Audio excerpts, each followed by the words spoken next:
महालक्ष्मी अष्टकम्।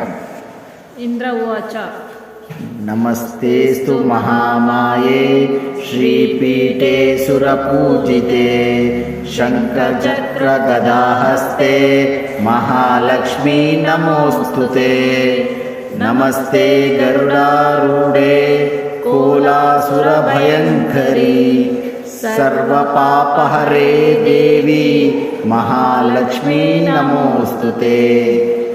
सर्वज्ञे सर्ववरदे सर्वदुष्टभयङ्करी सर्वदुःखहरे देवी महालक्ष्मी नमोऽस्तुते।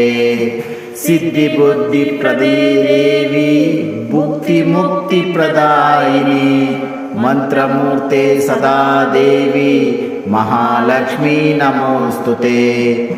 आद्यन्तरैदे देवी आदिशक्ति महेश्वरी योगज्ञे योगसम्भूते महालक्ष्मी नमोऽस्तुते।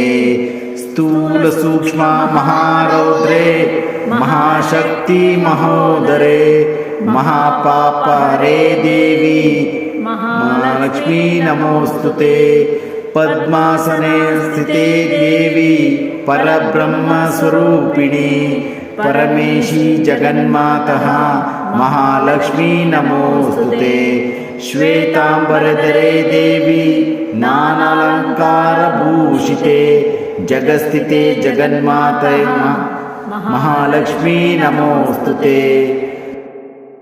महालक्ष्यष्टकं स्तोत्रं यः पठेत् भक्तिमन्नः सर्वसिद्धिमाप्नोति राज्यं प्राप्नोति सर्वदा। एककाले पठे नित्यं महापापविनाशनं द्विकालं या पठे नित्यं धनधान्यसमन्वितः। त्रिकालयः पठे नित्यं महाशत्रुविनाशनं महालक्ष्मी भवे नित्यं प्रसन्नवरदा शुभा। इति श्री महालक्ष्यष्टक स्तोत्रं सम्पूर्णम्।